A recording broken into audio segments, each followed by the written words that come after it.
first session. Today, our first session in IR Club, which is the International Relations Club. So today's topic is AI and the power of AI. So it is the modernizing these days. So our guest speaker and our supervisor, Mr. Dr. Hanslan, and the Professor Tomas Hashimoto from Japan. So we are going to talk first.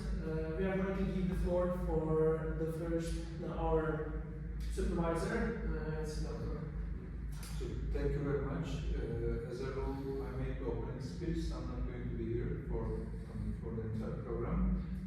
First of all, let me express my gratitude to you, gentlemen, because this club is very fluctuating. Tom, you remember you were telling sometimes it was for 10 to 15 years. Sometimes it's going very good, but later on it's just stopping. I hope this initiative is going to be more long-standing. I know Tom is all the time very positive, so I'm really very happy that he's back with us and he accepted your, let's say, invitation.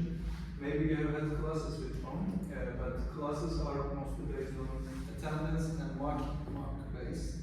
But he has a really very rich background, very open mind. So I hope it's going to be a great chance for you to meet and to get acquainted with his ideas, with his philosophy, to give you some additional feedback. So thank you very much for being here. Hope this first meeting and the upcoming meetings are going to be fruitful for everyone. So let me take you one more time, and the floor is yours. Can you talk a bit about yourself for our audience? Yeah, so thank you for the invitation. My name is Thomas Hashimoto. I have been with Vistula since 2011, so it's a long time ago.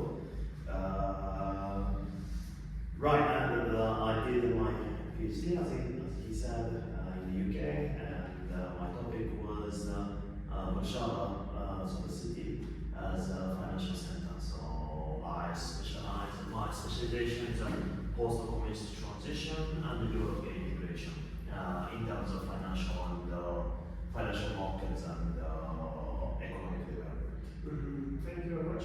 And I think you have the project also about the FinTech. Can you talk a little bit about the FinTech and what kind of, if I'm not mistaken, it's the kind of the project about the finance, right?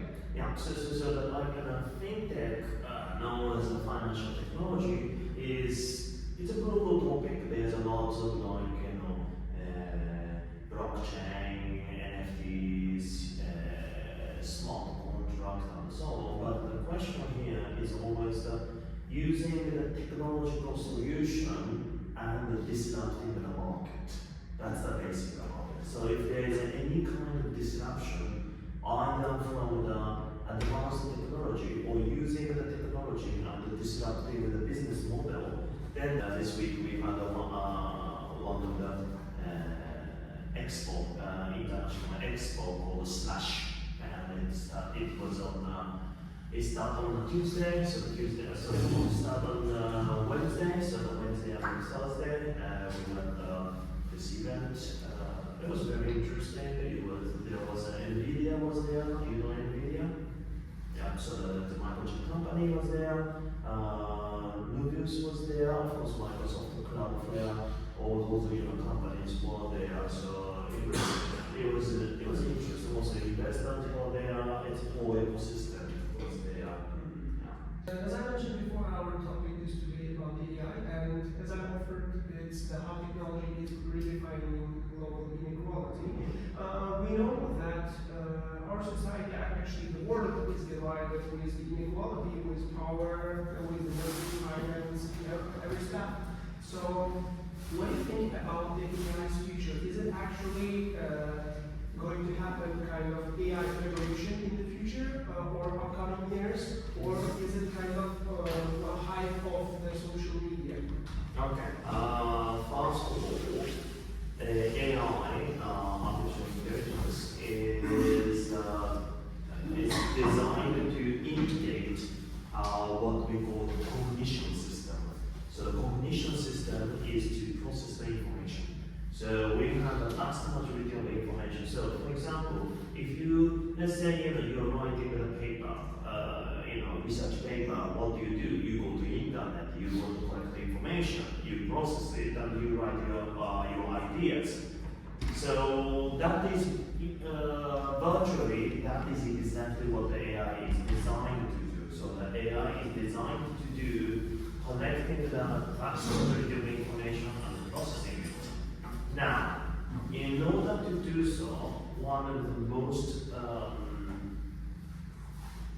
popular way of doing it is called an LLM, large language model.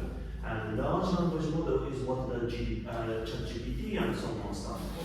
What they do is you're going to take a language as a statistically you are analyzing the language. So if you have this kind of phrase, what kind of phrases are likely to follow? And so that means, for example, if you're going to say combination of topics which already existing and they can reproduce it. As such, one of the problems we have is that they can what we call hallucinate. So the AIs are going, especially in this LLMs, they are going to produce text which sounds like, but it never happened. So like, for example, they can say, what the politicians could say, and then they present it as if they exactly say so. So that's the currently ongoing LLM. Now, if you want to ask the future of AI, that we don't know, because we have a quantum computer, we have a quantum internet, and so on. That's all development. So once the AI is defined as a non-LLM, so the next generation of AI, that's going to be a totally different discussion. Thank you very much.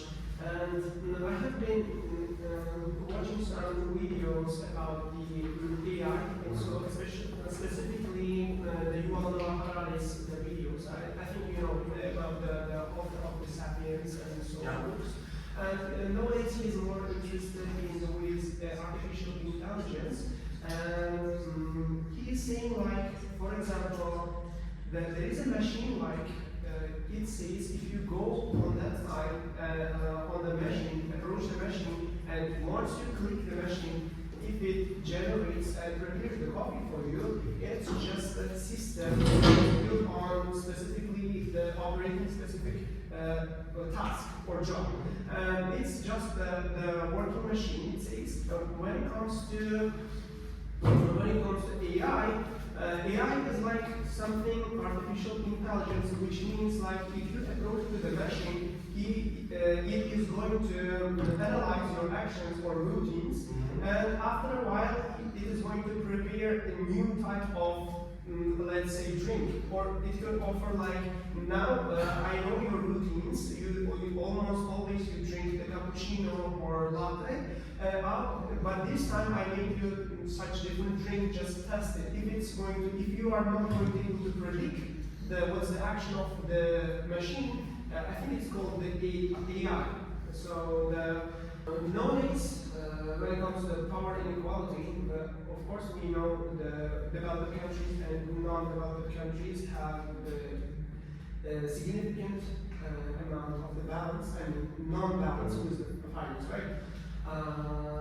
Every country, I think, will be having its own AI in the future. For example, China is developing its deep mind, I think, DeepSeek, right?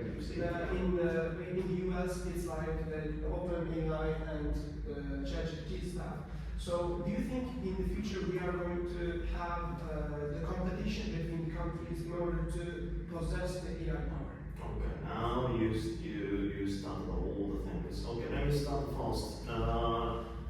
Definition of AI, which I like. There are many definitions, but the one thing is that if the machines, any machine say for input A, output B. This is what we call the algorithm.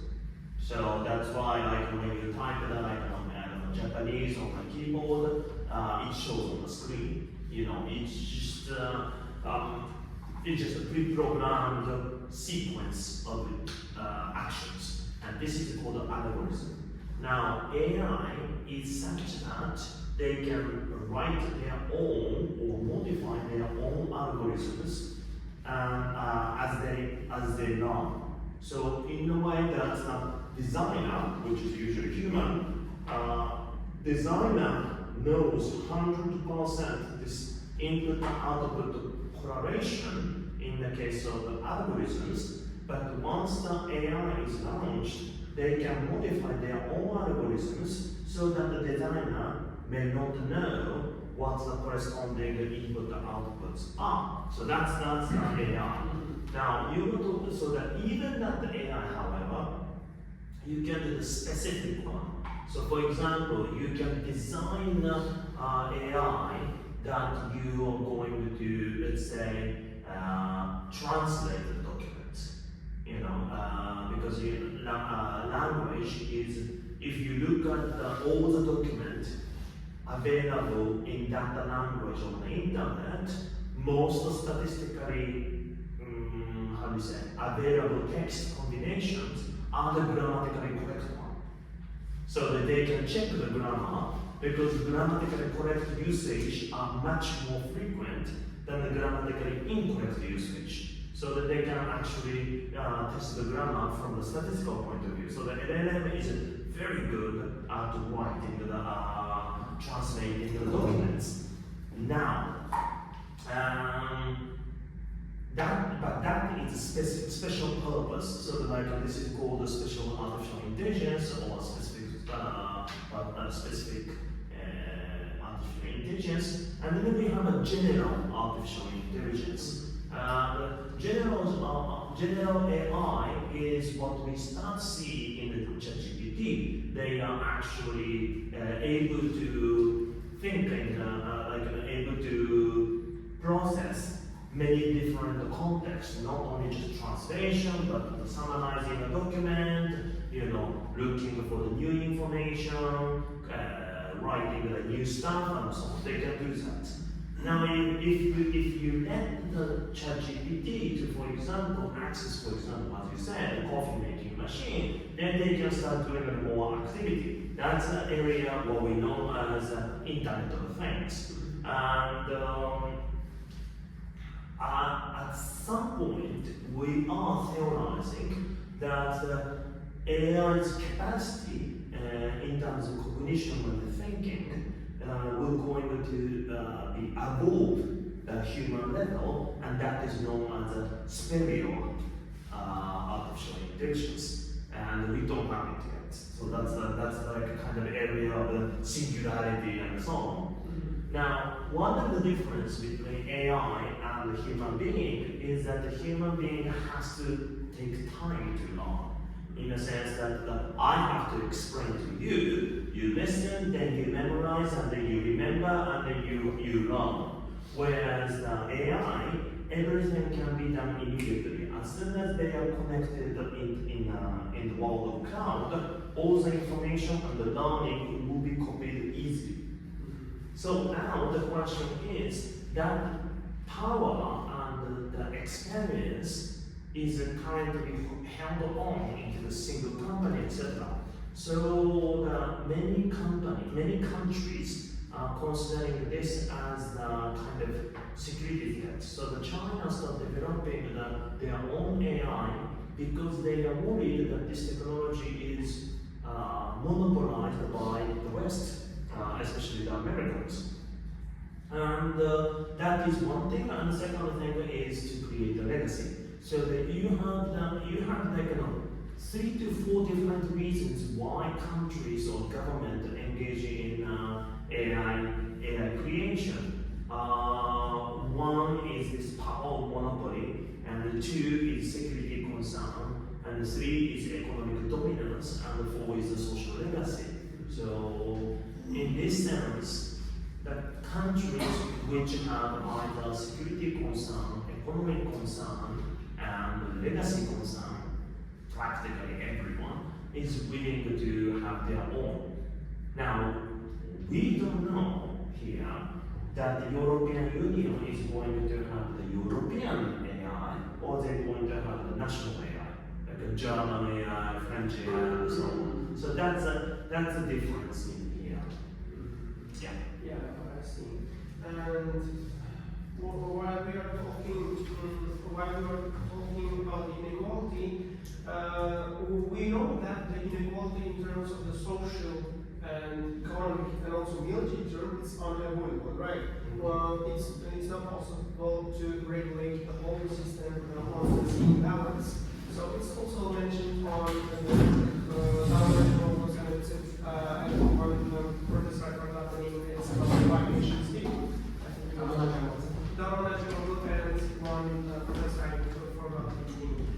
So yeah, in this talk it's about the institutions, which means that extractive and interactive kind of institutions, which means the government. So if it's the normal, the financial, and the military, how to say, points, I mean, aspects are unavoidable in order to put this in balance. Do you think that AI will be kind of able to cooperate? For example, we don't actually, we have multiple world, right? In the multiple world, we don't trust, actually humanity don't trust each other that much, so we have the competition kind of. And how we can cooperate, how we can believe non-human thing, which is AI, which doesn't have its emotions, but we can believe vice versa. How we can believe to AI while we are not believing ourselves? Yeah, it's kind of a tough question.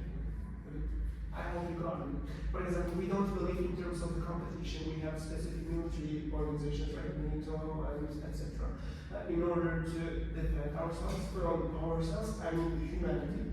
But while we are competing in some aspects in order to defend ourselves from ourselves, I mean humanity, it's everything is going on inside humanity, but we are believing that the AI, which is not human, can protect us for our favor. Maybe is there any possibility that it can work for our, how to say, disadvantages? Okay, just humans or something with those. I'd like to ask a question as an addition to this point. So, for example, there was a point in DeepSeek that the users was asking questions about the Tiananmen Square protest in China, which happened in 1989, for example, probably, and this AI was going to give answers trying to avoid this protest, like has something never happened like that, or it's some kind of foreign powers and also ChatGPT is doing the same about Israel and Gaza conflict. I'm trying to avoid these questions and say that like I have no right to answer to that question or something like that.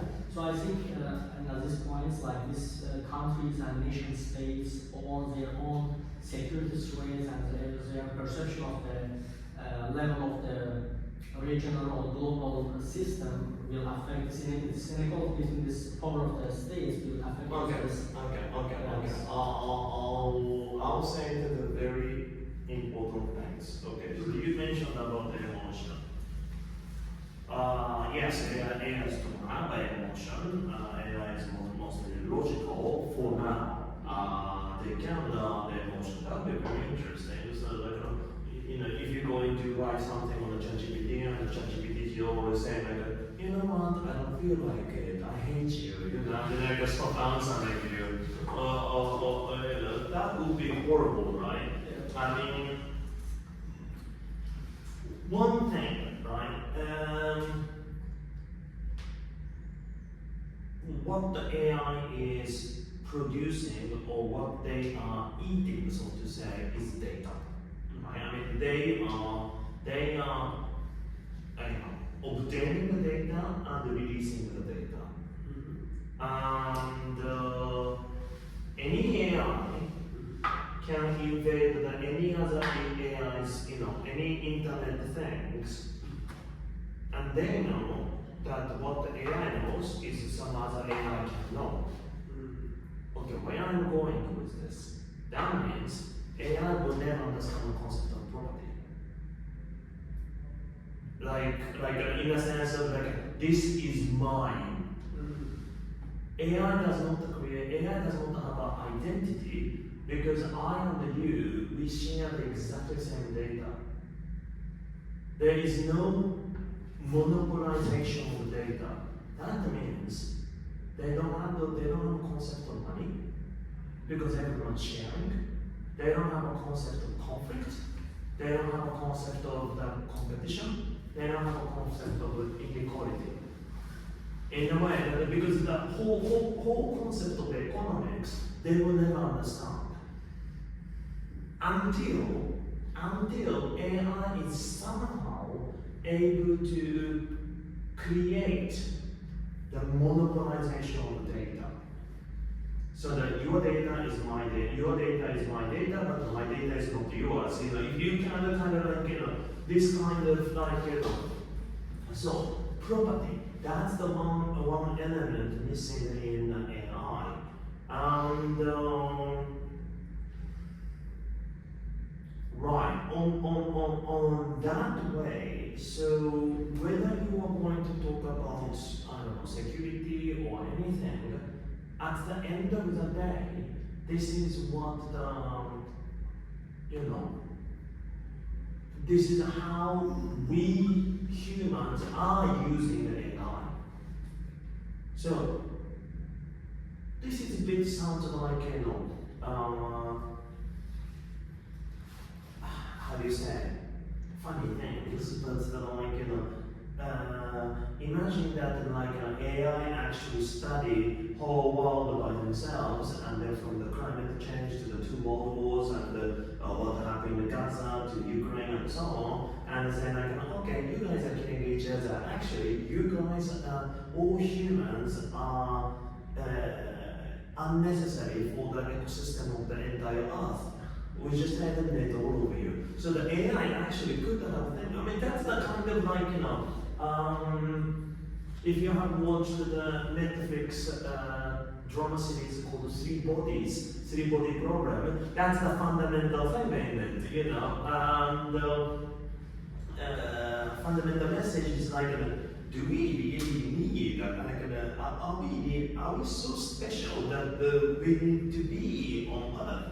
So that's one thing. Second thing, some property. Second thing, ChatGPT stands for, G stands for generation, so generative pre-trained transformation. That's the name of the GPT. P stands for pre-trained. So they are actually, before the release, they trained. How they trained? Because they cannot get a joke. They don't understand the cynicism. Everything is said is exactly the same. So, for example, many of you love to watch horror movies. But at the same time, you know that you shouldn't do it in reality. You shouldn't kill somebody, but you have no problem of playing a Counter-Strike and kill everybody in the game. You know that the nuclear weapon is you shall never use, but you have no problem destroying your enemies in Civilization 5, with a nuclear weapon. That's the thing. You have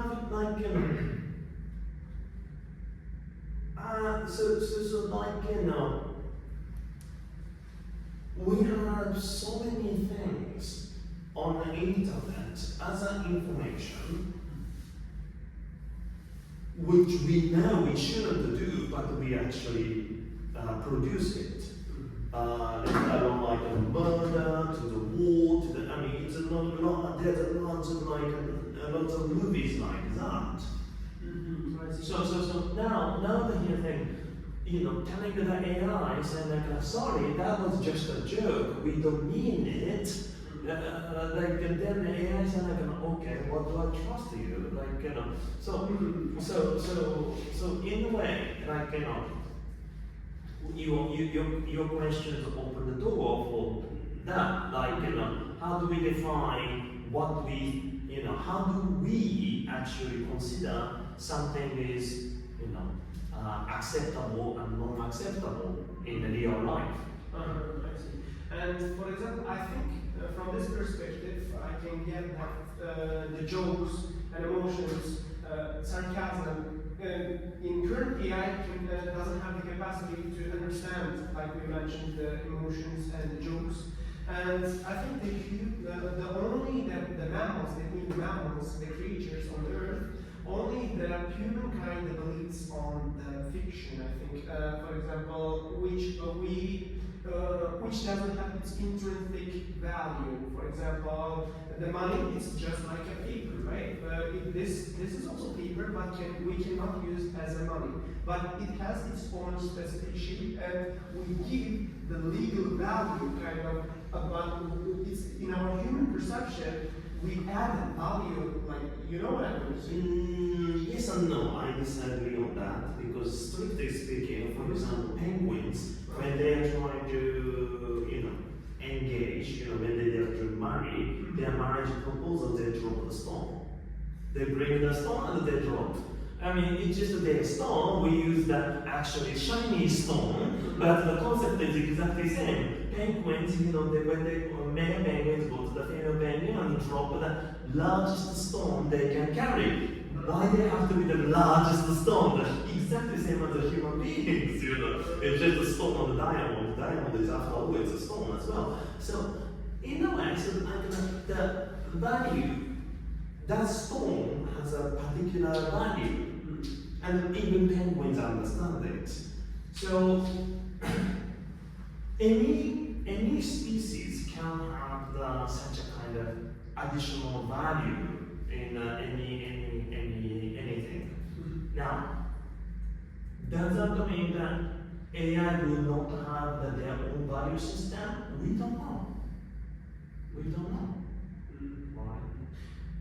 I mean, so right now, I think our discussion is going to be between off the topic, in my opinion, if I say, the reason why we are saying it is we are now painting AI against the human.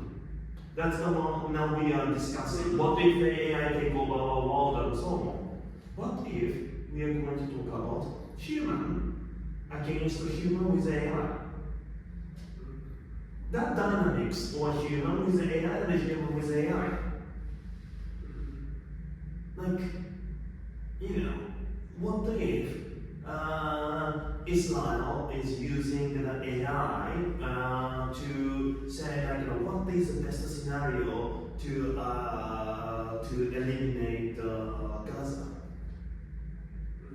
And right now, what the Gazans don't have, Palestinians don't have that much electricity, so they don't have. So that's the really fight against the human with AI, for example. From the evolution, for example, Homo specifically took the overcome our other species, right? Similar like humans, it overcome through other species like humans, let's say, and with the superhumans. For example, when it comes to the Elon Musk, he is generating the human there are some volunteers. They are going to input some chip inside their mind. So, do you think the superhuman, let's call it superhumans, like you put it like AI is human and only human kind of comparison? In that case, can the superhumans take over the normal humans in terms of with the help of AI? For example, the societies have more super egos, like in Freudian terms, as they have more kind of conservative kind of fixed rules, as Islam says, or you cannot use haram to do certain global lands. As you say, they're more like tension of the egos, more accumulating inside of this man especially. But the AI doesn't have any kind of super ego, or any kind of ID. So how these individuals will resolve their little tensions, as you said, throughout the AI which doesn't have any of this. Mhm. So how they can unleash this tension throughout the Do you really think that if we're going to say, hey, humans, you can't use AI, they will forever not use AI? No, at some point. Yeah, this, so, like, okay, go ahead.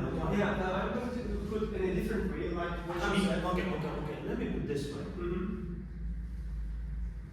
Mm-hmm. I think we are going to have two divisions here. Mm-hmm. Now, now you know, you can, if you want, you can put it back. You can put it back because now I'm going to be normal talk. But I mean, you don't have to. You don't have to. Actually, you had enough material. By the way, when it comes to can I just quick comeback with the bounce back with the Islamic point? I think it's because of the culture being like that. No, like you said, it's because of the culture got misunderstood, like this is the part of the religion. Maybe it's like the Islamophobic. No, I would say like that. For example, in terms of the Islamic perspective. I think that most of the Western countries that are more faith, for example, even just the word like Okay, I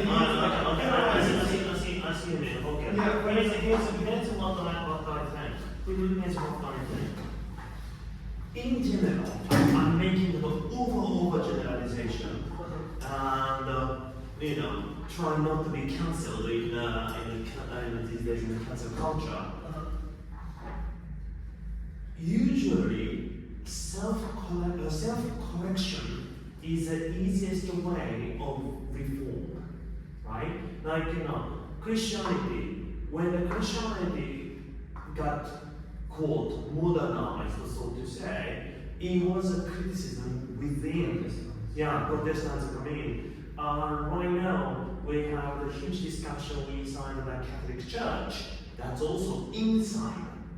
I think when it comes to religion, yes, you know, the fact is there are terrorists who use the Islamic logic or the text at least to justify their actions. And also there was a lot of, you know, religious, you know, conflict as well. It is also the fact Islam is not such a religion. Islam is a religion of peace. You know, according to the text, that is also true. And there are countries which uses you know, legal system loosely based on religious doctrine to you know, to intimidate part of your citizens, like, you know, or, you know, in terms of like gender equality, like, you know, for example, I mean, like, you know, as much as you know, the stable it seems like in Saudi Arabia, gender equality is not necessarily the best thing you can talk about. But then on the same side of the spectrum, if you go to the Indonesia, for example, you have a much stronger female participation in the politics as well. So like if you look at the politics as an equality measure, right? And so, but then like, you know, for example, sometimes you go into talk, you know, some Westerners talk about the you know, child rape and so on. There are such people in each country, anywhere in there. So I think that yes, Islamophobia exists. Yes, you know, those things exist. But the easiest way to progress forward is someone in the inside is going to have a constructive discussion. Before me, it's much easier and more stable if it comes from within. And one of the things is, so for example, in Syria, right now, there was a new government that came in and so on, and some of them seems to be very have a questionable history, let's put that way, in terms of their religious affiliation, etc., or the organizational affiliation. But at least for now, they have presented in a certain progressive way. Yeah. And then we'll see how it goes. But then,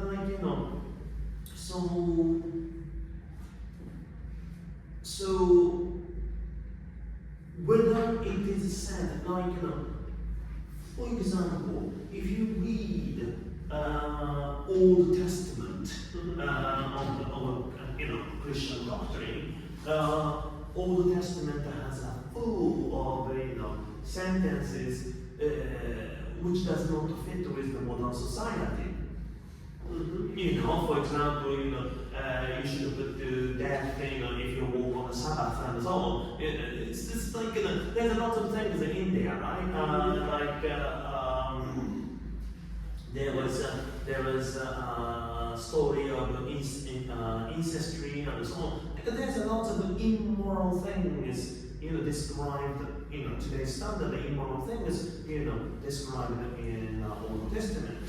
But we interpret it in a way to fit with modern society. And I think that is somewhat needed for Islam as well. So it might be a time for Islam to have the reformation that Christianity has been through. I see. For example, I can give it just for Islamophobic perspective. If you have probably seen, if just for one Islamic kind of blessing of the God, kind of Allah Akbar, if just one guy just screamed on the for example, in front of the Donald Trump, President Donald Trump, he just screams and shocks him from which side he is going to be attacked. He's just going to look around. So just I'm going to see just only one word became horrific. I see what you mean. Yeah. But also such words and similar words has been used by the terrorists when they are committing their crime as well. And if you think about it, Nazi Germany's swastika, that is actually the biggest symbol. Swastika, like the Nazi Germany is the symbol. Yes, that is. No, don't throw. Don't throw it because that's illegal in this country. Never throw. Because. Let's know about it. Yeah. But that is originally it's a 1,000-year-old Buddhist symbol. Now we are banned. We never use it because it's not. We as a society stop using it partly because it's a respect to those victims, right? I mean, I'm gonna say yes, okay. So one thing I think we are missing here, and this is my personal opinion, is that it's a respect and the rights. Like, I have the right to say what the hell I want. Okay, sure, but then that means you don't respect.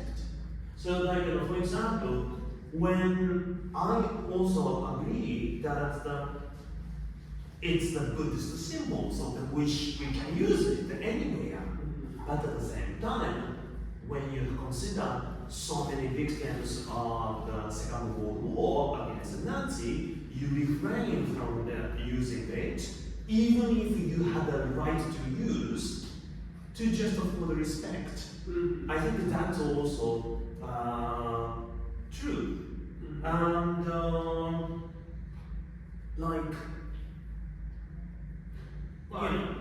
I understand you. Your point is it's the same with using the blessing of the God, in Islam, Allah Akbar. It's just the verbal version. It's the symbolic version. It's the symbol or something like that. And so that's why yes, it's the kind of educational things, and then say oh, you have Islamophobia, etc. And then I think yes. And I think he has this. Yeah, go ahead. So going back to the AI topic. We're supposed to be AI. But okay, so the point here it's okay. It's kind of like just kind of coming to it is AI is going to be just not just one thing that AI is really good at is to accelerate our thinking process, as well as the AI to magnify what we do. So in fact, the threat of AI is that things we humans are doing on the real world can be quickly, much faster and much quicker manner to be realized through AI. I think that's the case here. If you don't have a question, I have a question, yeah. For example, we have the so-called United Nations before we have the League of Nations, right? And in the United Nations, there are the... It's the League of Nations first and the United Nations, yeah. League of Nations, then... United Nations, yeah. Yeah, of course, before it's the first League of Nations, then United Nations, just the regular stuff. And what I'm going to say is involved in United Nations we have also human rights part also, right? Human rights. And nowadays our children, especially the young generation who are not mature enough in terms of emotionally, are using and getting recommendations from their personality, for example, relationship issues. They are getting advices which doesn't have its own emotions, like I said, feelings. They are getting recommendations and advice, right? They are using ChatGPT and this happened, or what I can do, and it recommends. It has, like you said, it has its own data. It just regenerates and gives the output. Information. So, do you think how we can prevent the upcoming the negative outcomes through the human rights perspective? Do you think we should add such department or such part in order to human rights or international organization in order to maintain human rights?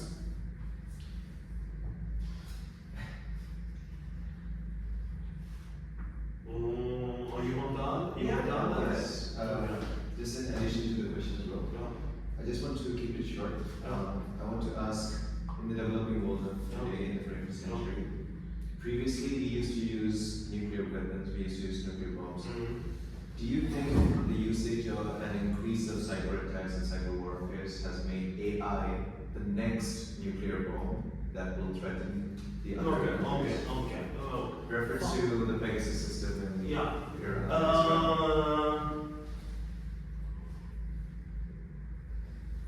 Whichever you can start both. I think the problem here, and this is my opinion, is that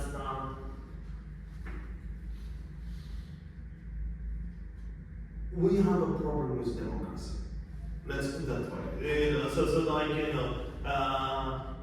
Although I do agree, democracy is still better than any other system, partly because Churchill did say the same. Churchill said it in the sense that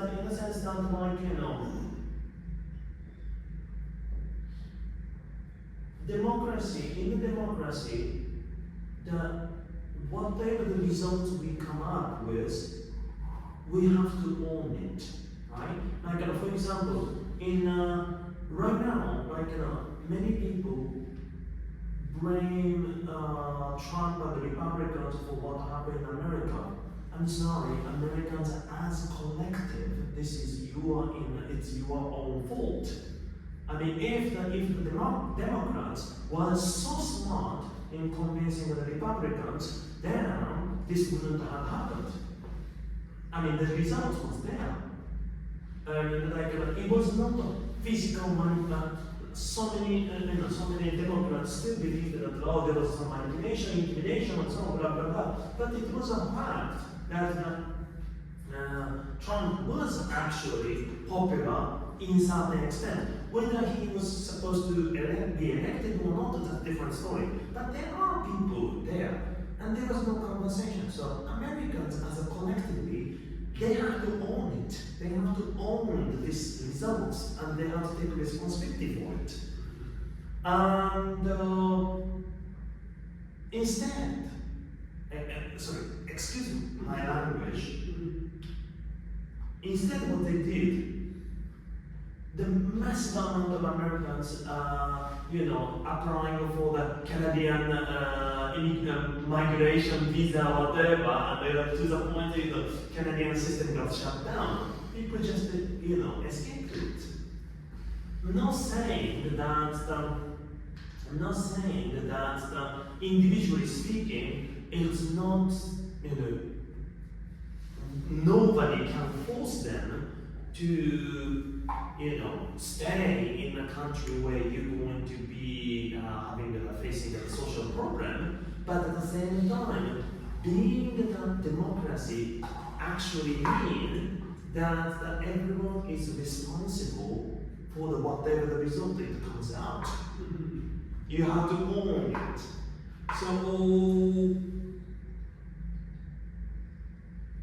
So we always have quite a large size of people, and we just cross our fingers that those people are not going to be the majority, but there are people who are not thinking in the long term and do something irrationally or illogical things or seeming. Now, go back to the things of your question of how can we ask an emotion. Now, here the question, yes, it might be the government's responsibility for making sure that their citizens are not going to be, having the problems, whether it's mentally or socially or physically, by the wrong usage of AI and social media and so on. But also, it is their own responsibility and responsibility or shared responsibility within the family as well. And maybe this is a bit of the different question here, but in the United States there are lots of people who do not believe in vaccines. And they are not letting the children, the kids do not be vaccinated. There are certain religious groups which refuse blood transportation. So that when medically the body needs the blood, they refuse a treatment. So the question is that you're right? Yes, you're right. But then at the same time, as a system, as a collectively, do we have the right to override, so to say, on the individual will? Right? So in a way,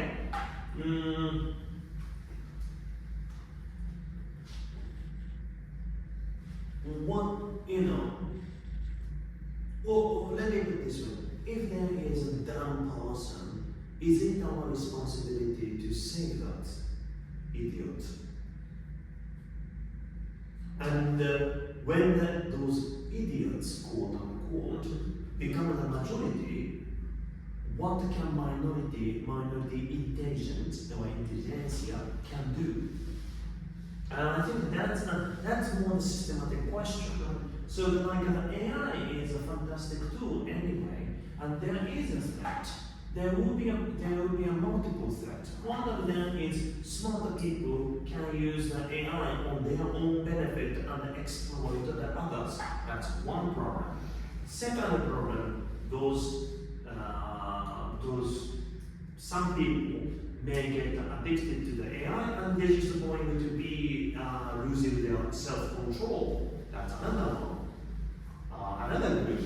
they are harming themselves and still claiming that it's their right to harm themselves. And what we do, so that's probably the and isn't that so to what extent shall we do self-respect and so on. So far, European Union's legal and philosophical direction seems to be not only the individual rights, but there is a societal right. Like there is a community thinking in there. So therefore, like for example, right, this happened over and over in the United States. Somebody is helping and saving the life of the other, and this person is suing back the guy or the woman who saved their life for whatever the reason. This is heavily discouraged in continental Europe. Right? Millions and millions of Americans don't have the health insurance. At the same time, United States has the highest average of income. National income is one of the largest. Kind of paradox, right? It's a paradox. So like the United States so far has this concept, seems to have a concept of the survival of the fittest. And if that's the case, probably American way of thinking on the AI is let us use it. Some of them will not going to be able to use it. Oh, that's an inequality. Oh, that's a problem. That's not my problem. That's one way of thinking. Yeah. But in Europe, that might not be a thing. That may not be the way. I'm going to put a little bit the same context, but with different words. For example, humans are the friends, at the same time, friends of humans, and at the same time, the enemies. We are, as a humanity, we are friends with specific countries, with specific nations, but enemies with others. But while we are in this condition, we are creating something, it has intelligence, we are at the same time, it can be friend and it can be threat also. Yes. So what I'm going to say is that it will be more higher chances of threats. For example, we have our own threats as humans, but we are building something which can be at the same time our friends and threat too. So we have something new which we can use either for our benefits or for our how to say disadvantages also at the same time. Yes. No, let me put it this way. Okay, here's more. I will answer questions by question. Let's say human users of AI is asking questions to the AI. And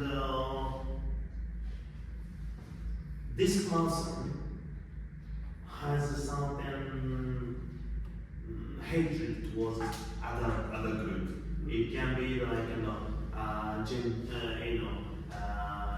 gender bias, race, or religious, whatever. Like something, anything. And racism, gender inequality, and so on. This is a fact. It exists in history.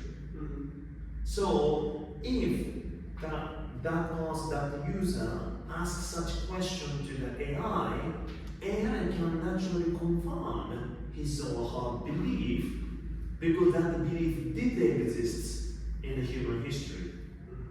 AI doesn't have to tell a lie. AI just going to do all the documentation of the hatred and just reproduce the hatred. Because it's our fact, we have done it. Or should it be the moment where we who think more than better than that person, to be kind of re-educated through the AI in the way that we dictate the AI. In that case, that we are using the AI to manipulate certain individual just because that individual's philosophical testament does not fit with our ideology. Let me put it this way. Let's say you have high school students. Let's say like a last year high school student. And thinking he or she is, let's say she's thinking about going to study something. And she was thinking like, okay, I'm gonna study engineering. And her parents say like, no, you are a woman, you're not going to study engineering, you're going to marry. I'm not going to pay for your university. Do you consider this is right? Or do you going to consider, and then let's say this daughter accepted it. Now, from the progressive mind point of view, this is unacceptable in the 21st century. And so there is a dilemma here that we want to tell them that that is not how they do. And the AI is a wonderful tool to manipulate this family. But then do we have a guarantee that then other manipulation may happen against us? So like it's a difficult question there. So to take it to international relations, so is there from your viewpoint right now, currently, not talking about AI in the future, so not talking about like singularity or talking about technology that exists right now, do you think the heavy investment by the US and China is more because the technology right now is useful, or is it purely like an investment they're thinking about maybe in the future will create God or something, right? Do you think like right now the investment is justified from their point of view? No, I think that the amount they are investing right now is, I think they want to have a monopoly, quickly develop and monopolize it. Let me put it this way. The United States military is always investing in advanced technology without really understanding it and without really conceptualizing how to use it. And that is called DARPA. The DARPA program is one of the reasons why microchip has been advanced. It was one of the reasons why like the internet is existing today and so on. So yes, I think the United States and China as well, they have certain understanding of what they could do with the AI, but I think they are sending it to be the. It's a hope. It's a hope, yeah. But think about it. Why do you think that Microsoft is developing the AI in such an open manner? Open AI was open source. Because it was, ChatGPT was originally free. And it's still somehow free. Why? It's because now everyone is using it. It's become a standard. So now if the competitor tries to come, you have to have at least that standard and in terms of quality, otherwise you can't monetize it. You create the industry standard. Yeah. Just referring to what Aziz said earlier about the United Nations, do you think in this current development of AI, and like you mentioned, US and China have the best technologies, does UN maybe in the future, should they play a significant role in regulating it and its usage? Should I? Okay, so since you were talking about the United Nations, if they can't even stop Israel or Russia doing an drastic, okay, when it comes to Israel, I honestly speaking, I have a mixed feeling. Because Yes, I may be cancelled, so I may try to be careful. Yes,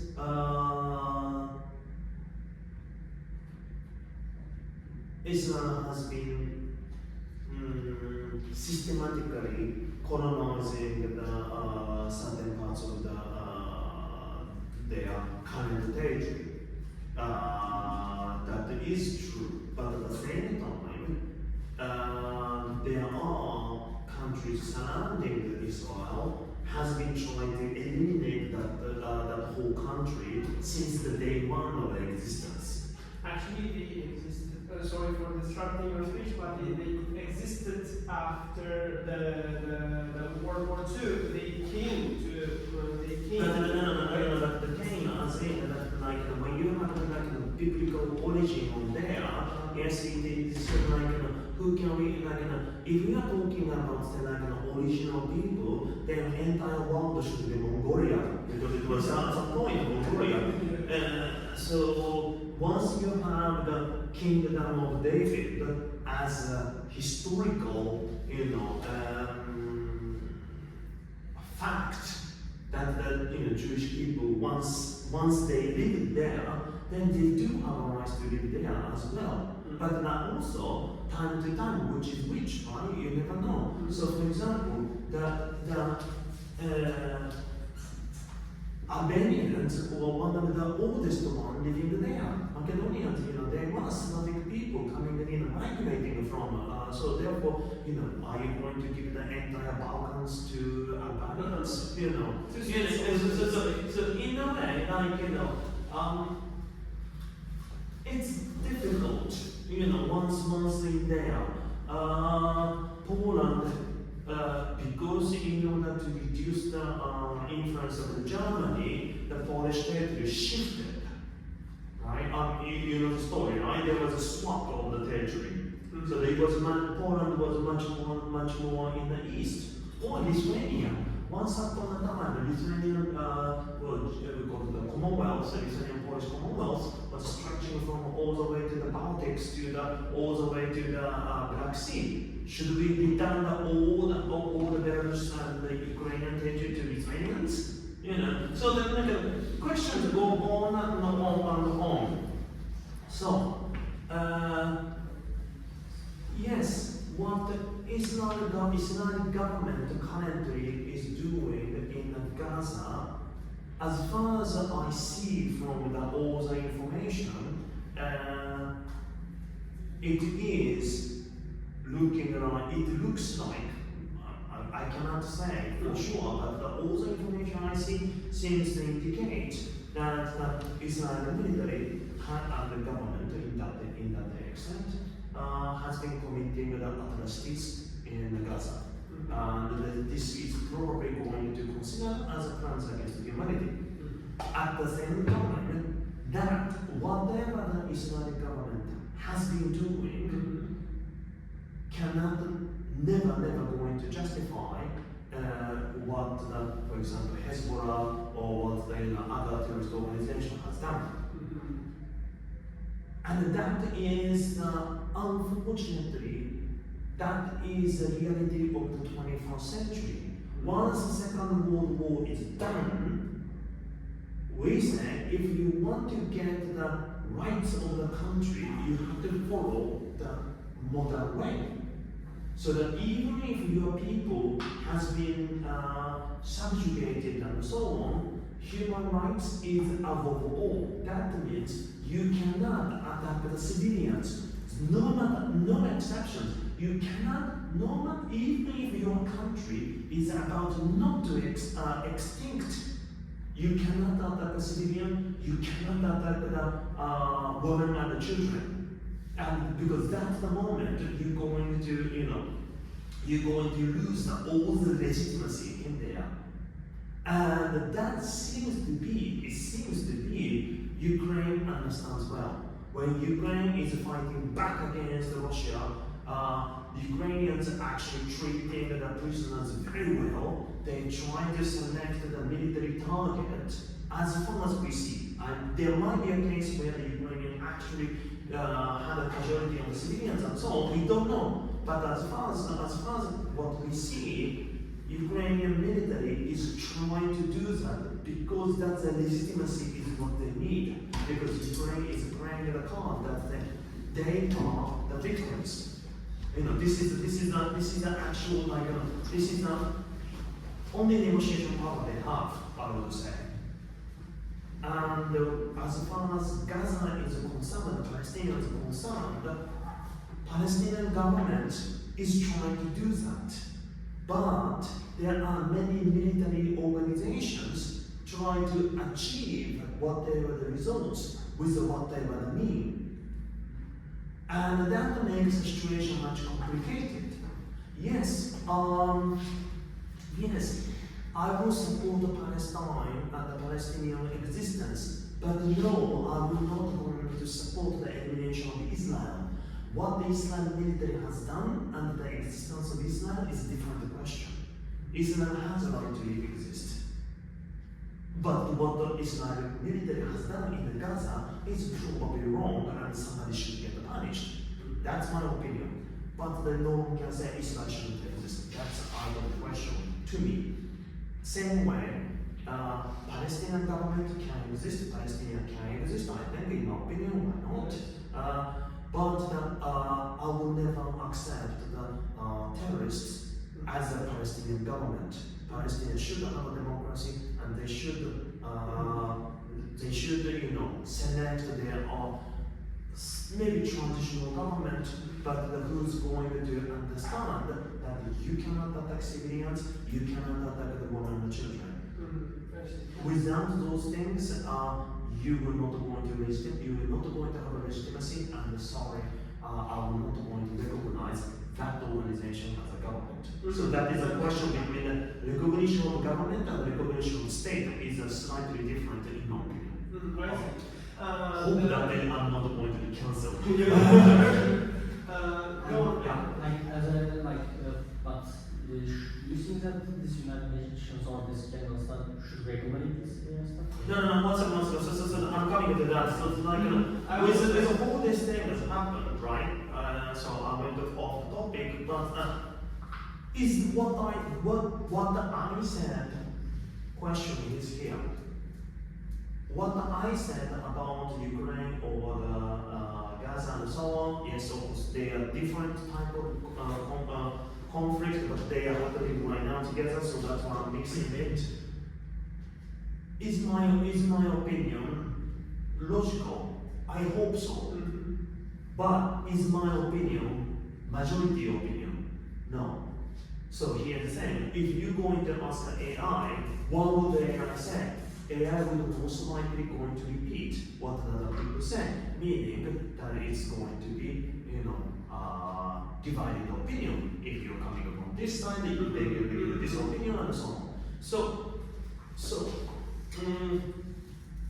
I think I understood in such way. For example, like you said, it shouldn't consist of like let's imagine majority is idiots, like you said, right? in a way, if the what seems to be right opinion in the international relations is actually in fact physical minority, AI could do, enhance, what is logical, what is this, and so on. But also, physical majority can override the AI thinking and enhance the majority's opinion. So, at this moment, AI does not really show higher logic than human. AI seems to follow what the human think or what the human have thought. That means AI is more likely to create duplicate majority opinion. And as long as majority is uninformed, then AI is likely to produce uninformed opinion. Now here's a question to you. You are asking a question as well. Should the United Nations regulate it? Now how is the United Nations working? like the United Nations is largely governed by the minority of countries. And those minority of countries are actually not necessarily right. United States or Russia or China has been so many wrong things spread among other countries as well. So is the United Nations actually the good people to promote govern those things? Yeah.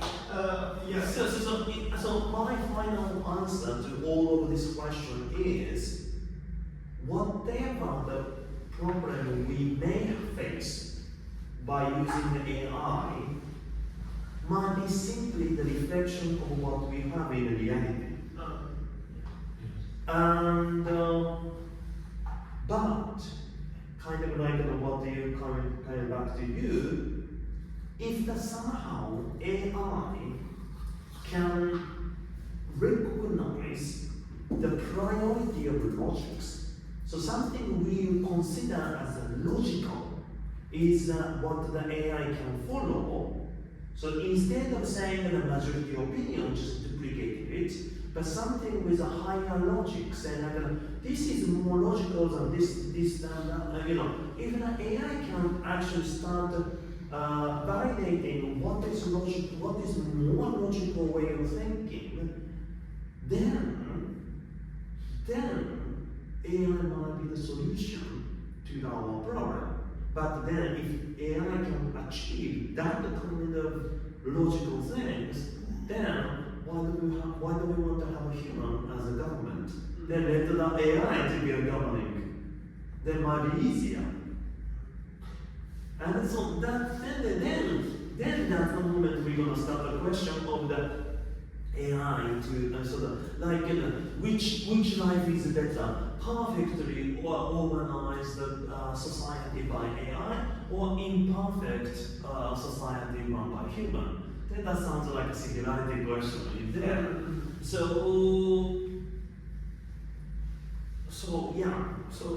that's kind of like the two things are kind of going on now.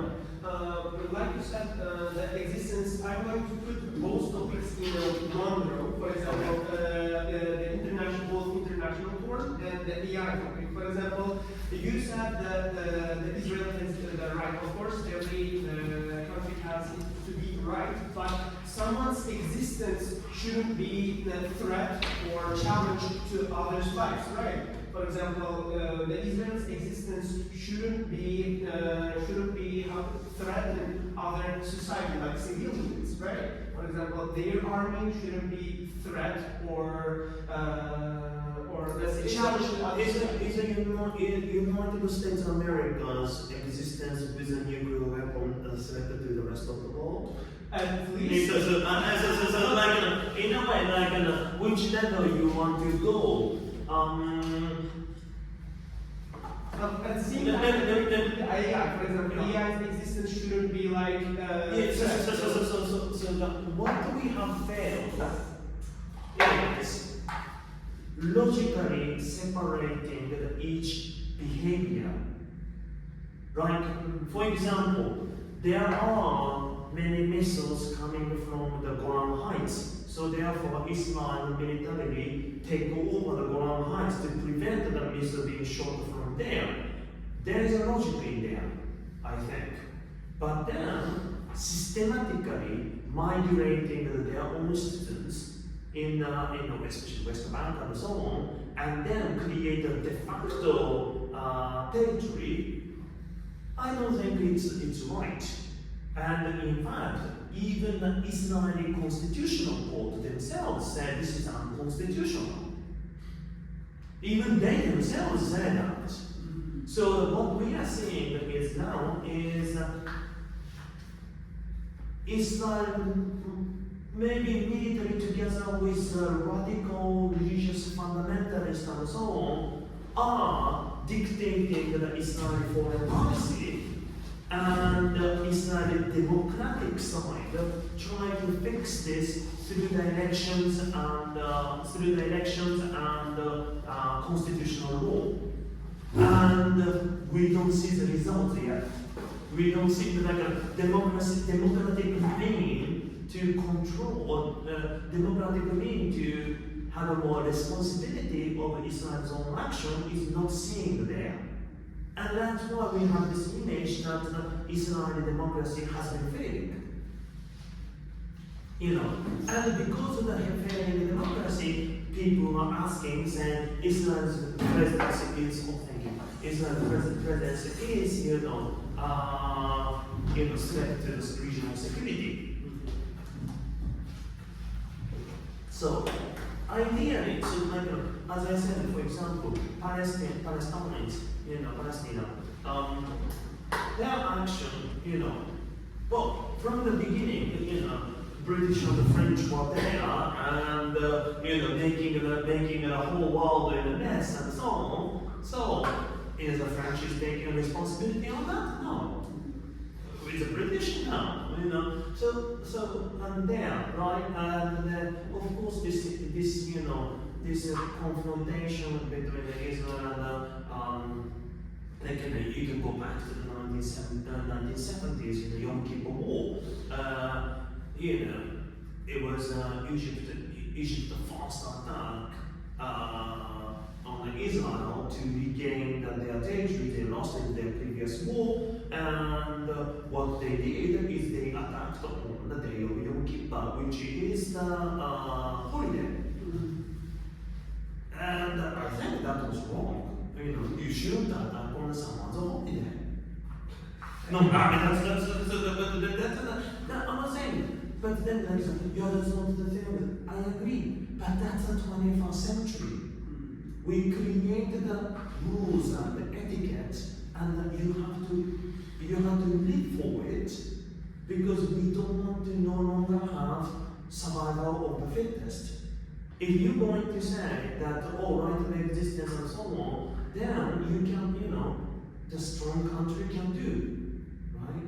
But we say, so that, why do we say, why do we all countries agree Russia invading Ukraine was wrong? Why do we say that? Because Russia invaded Ukraine, right? And nobody bought Putin claiming that there was anti-Russian propaganda in Ukraine. Nobody bought that the bullshit crap. I see.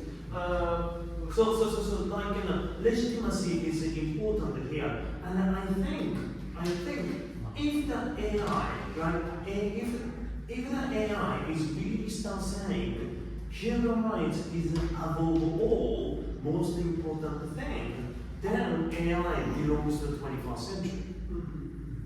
So, I have a question. So, we know that, to obviously to use AI, we need machines to use it. So, graphic cards, chips, stuff like that. And currently, basically all the AI in the world just right now runs on things produced by TSMC, so Taiwan Semiconductor Manufacturing Company. So all the NVIDIA GPUs are made by them, and China has obviously been using NVIDIA GPUs even if they're not allowed to use them. Even if the US says, China, you're not allowed to use NVIDIA GPUs. yeah. And in the response, China said, okay, we'll make our own. Yeah. And they're just now trying to create their own chips, trying to compete with TSMC. And since TSMC is located in Taiwan, which is obviously so close to China, do you think this has the potential to become really bad in terms of international relationships? And maybe even maybe there's a potential for war here. Because if China takes over Taiwan, then the entirety of the Western manufacturing is gone. Let me see. There is, oh God, it's recorded, so I'm a bit concerned on this one. But no, it's okay. I try to be more publicly acceptable. Looking at the history of China, especially the China occupying the Tibet and so on, or the Chinese government, the Chinese involvement in the Korean War. So historically speaking, in recent years, I wouldn't be surprised if Chinese government is calculating which is cheaper, invading Taiwan or making the chip by ourselves. But like, Yeah. I'm asking because TSMC is, well, not only it's providing the entirety of the West with chips, which China is obviously competing with the West. Like, the West does not have its own chip manufacturing capacity. Intel stops. Okay.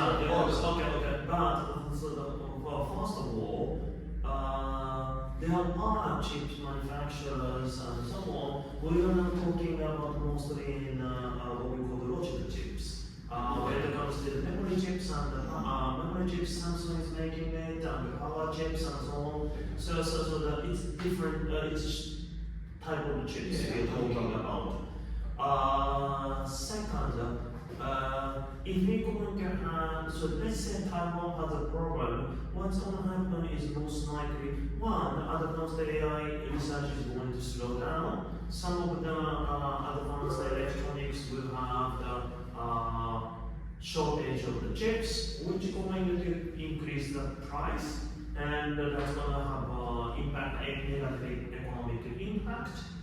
And right, but then can Taiwan, so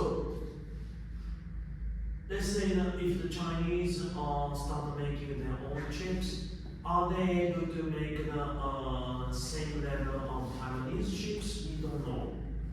And in order to make any of those chips, you need the lithograph technology from Dutch. Yeah, or Japan, also. It's actually Dutch. Lithography is coming from Dutch today.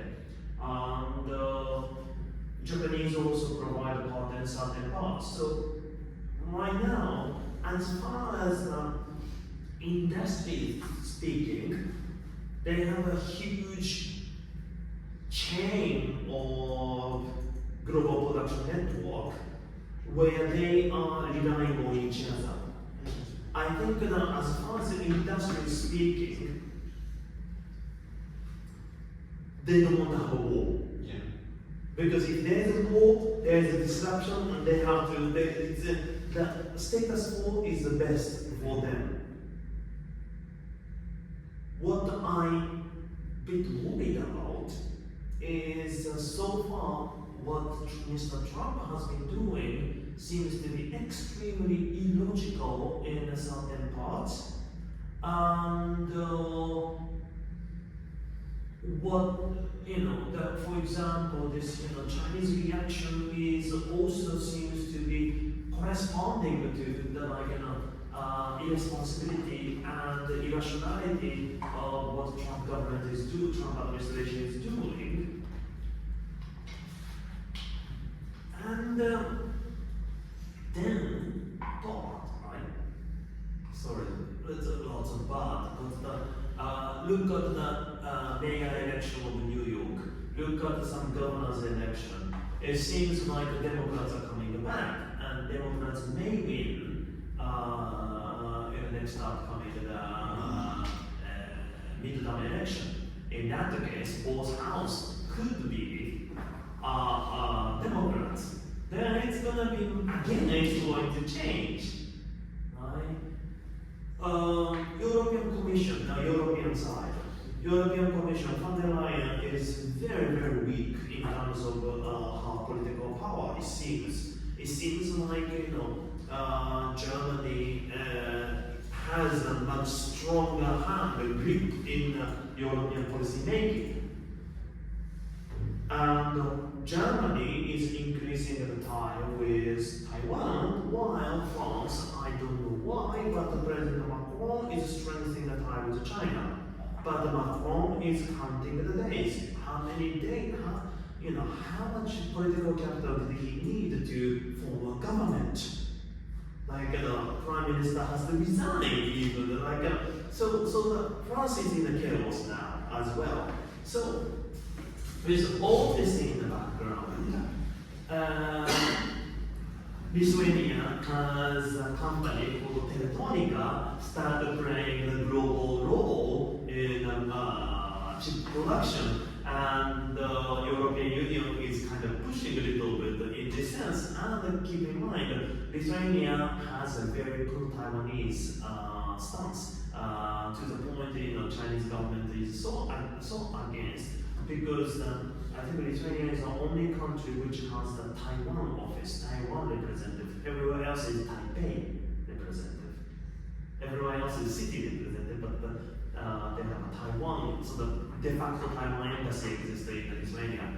And that's made the Chinese government to be very angry against. And then Teletonika is kind of using this in this dynamics for entering this global market. So microchip market is dynamic, but it seems like everyone trying to play in a political way, and no company is really interested in the war.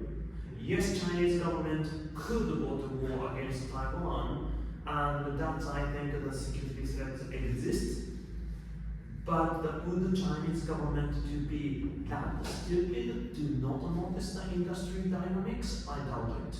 Remember, Chinese government is not as, how do you say, one person's show like the United States. So China is much more collegial decision making. So I don't think the current intelligence, current policymakers sample who actually want to have a war, but they always use the war as a threat to using a negotiation. Coming back to the AI topic again with the topic while combined with the United Nations again. For example, after World War II, let's say winning countries became the superpowers kind of, and they give themselves as a privilege of the NATO power in United Nations, right? Security Council. Yeah, Security Council. Yeah, okay. The veto power, like if it's in the last session in September, the Finland's, if I'm not mistaken, president or the prime minister that offered none of the country has to have the possession of the veto power. It offered in order to be equal between the countries. This ideology is also taken, supported in Erdogan's book. About not everybody, not the whole world consists of the 5 countries, which is kind of veto powers. Those countries have the superpower, kind of, in the world. Okay. Yeah, I'm going to say like the AI. Whoever the country is, whichever the country is powerful in the AI, they will also take the privilege to govern in terms of. Okay. Let me put this way. First of all, I think we are putting too much emphasis on Security Council. Security Council has been very strong instruments in international relations for a long time, but I think de facto power of or de facto, how do you say, coordination capacity in international relations has been shifted to G20. I think the G20 is one of the most interesting organizations in terms of setting the agenda of the world.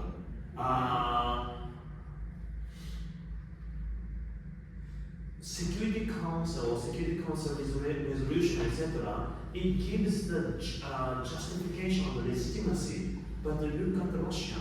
Russia went on a full, basically double down on Ukraine because they thought they could go without legitimacy. And in fact, they don't. They are wrong. Russia is wrong, but the world couldn't stop it. What did we do? Because we are not ready to destroy Russia. We couldn't go to even if Russia in this case is 100% wrong, nobody is willing to invade Moscow. This is not Second World War. They don't want to have a Third World War. So they want to, localize the conflict just between Russia and Ukraine. In Poland, right now, there is sabotage in the railway. There was, Polish government still trying to be very careful not to say that it was Russia who bombed the railway. They try not to escalate it because it could. Because right now, I think also that among the Russia, they were not expecting this war to be this long, and they are doing everything and expanding the northern is one tactics of diversifying the attention, etc. No, one second. So therefore, Security Council, because of the Russian case as well, United Nations today is not necessarily functioning. And we have been saying that the reform of the United Nations is necessary and so on for so many years, but it didn't happen. Instead, what happened is G7 became G20, and so on. The G20 is going to be very functioning at the moment. So, are we expecting AI to be developed by United Nations? Probably not. Most likely, AI or anything related to the AI regulation is also probably coming from G20. And that's one of the things. And then, another thing. Let me put a layer on this one. Do you really think that the mere international organizations can control AI?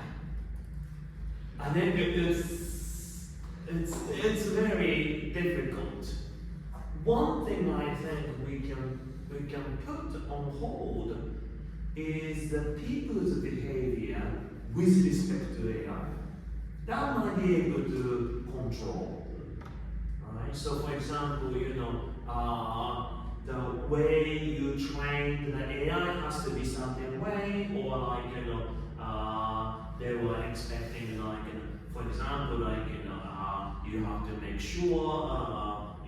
sure that pornographic content has to be limited, etc., or violent content should be limited, and so on. That could be done, right? Yeah, and also I just wanted to add, and as a wrap up, like what you said, I just intentionally asked the ChatGPT how to, just in case I wanted to show its restrictions level, I asked how to build a bond. I asked the questions, and it shows it's against for its restrictions and rules privacy policy, so it doesn't give how to make a bond. So it should be, of course, such regulations and restrictions for both public and even the government has to have its own power for. The privilege has to be also restricted for government for specific terms. I'm going to say. So as a wrap up, I think we have time again. It's already 5.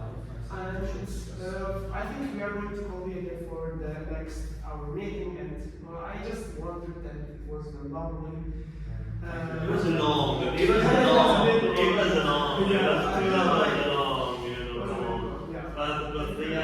I think maybe final thoughts. Probably that's a good way of wrapping up. Yeah.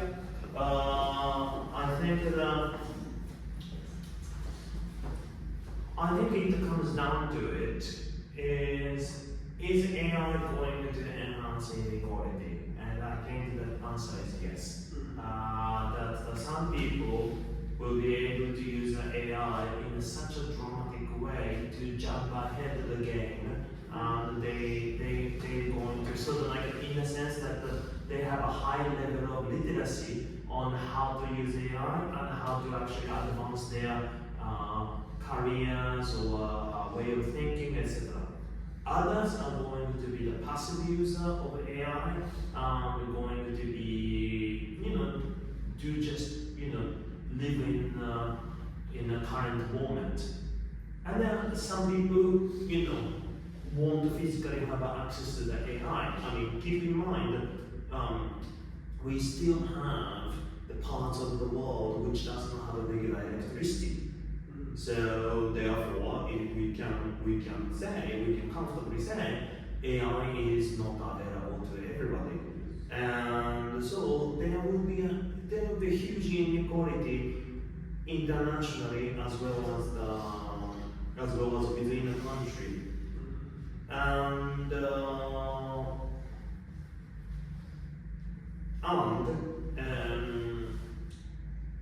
AI will be highlighting some of the problems we already have in reality, and if the people are going to ask the AI for some opinion, AI might repeat the majority's opinion rather than what is logical and so on. And the logic, what we consider logical opinion and so on, then we have to actually think what is logical and so on. And if we look at the war in Ukraine or the war in Gaza, human beings are capable of doing the illogical things in tenfolds. So